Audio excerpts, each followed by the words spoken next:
weeks ago, the NSCAA brought you an overtime thriller from College Station, Texas, when the Aggies knocked off the Ramblers. On Sunday, the NSCAA brought you a Big East battle in South Bend, Indiana, between Notre Dame and Georgetown. We'll have the highlights and a look at the women's college soccer scene next on the Women's College Soccer Review.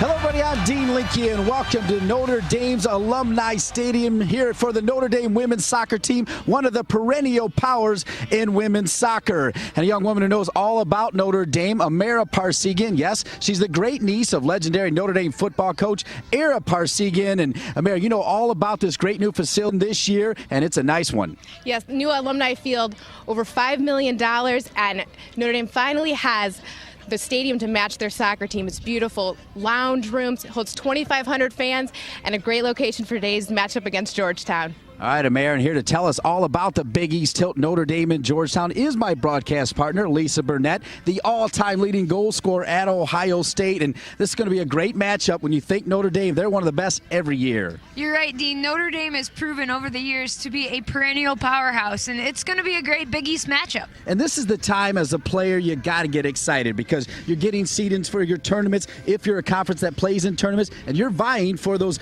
ever-coveted NCAA positions. It is. These couple weeks are what you train for all summer. It's what you come into season looking forward to. This is the best part of the season. All right, let's talk a little bit about this game because Notre Dame is always the dominant force in the Big East. But how about the job Dave Nolan has done? The Georgetown Hoyas, they got their first bid into the NCAA tournament in 2007.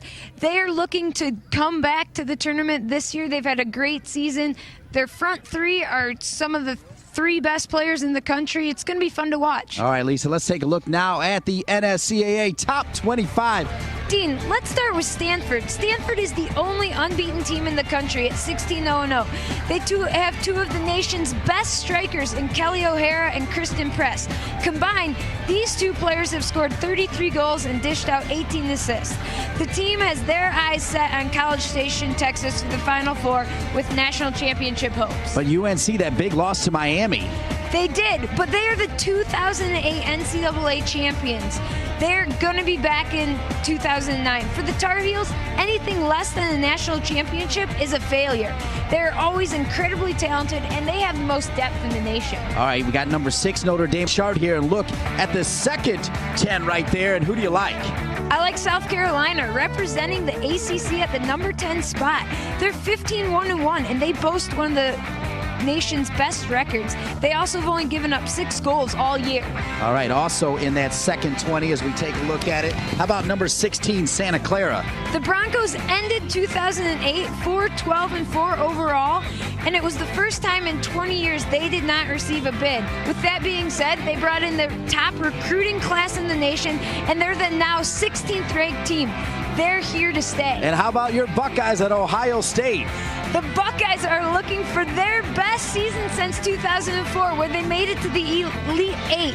They currently sit atop the Big Ten standings with 2 games left to play. They have all the pieces to not only win a Big Ten Conference regular season title for the first time ever, but to also play in college in December. And I know you like number 23, Washington State. I do. Washington State continues to get better as the season rolls on. They have beat 2 top 5 teams this year. They're the only team to do that, and they're really starting to play the best soccer of the year. All right, let's take a look at one of the players that are playing one of the best soccer of the year. How about Michelle Enyart and the job she's done? A team we didn't talk about in the top 5, but Portland is always an excellent team.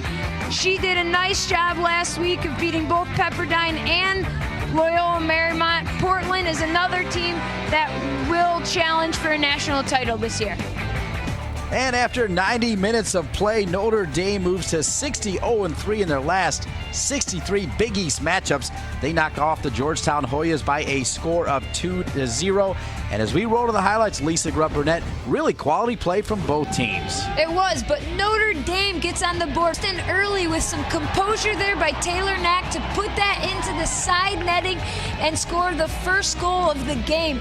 And then, what a strike here by Weisenhofer.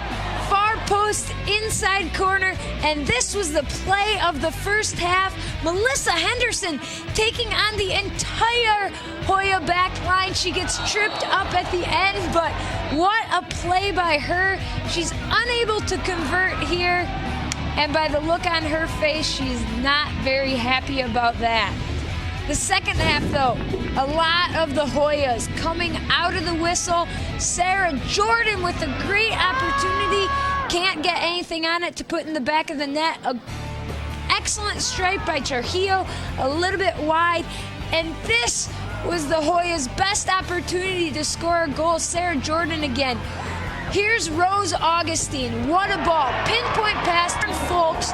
She finishes, makes it 2-0 for the Notre Dame Fighting Irish. Folks gets her 7th goal. Nat gets her 6th goal of the season. And the NSCAA Women's College Soccer Review is brought to you, of course, by the NSCAA.com. Go now. The 2010 NSCAA Convention we held in Philadelphia, January 13th through 17th. The convention features clinics with some of the world's leading soccer instructors. And as I said, for more information, go to NSCAA.com.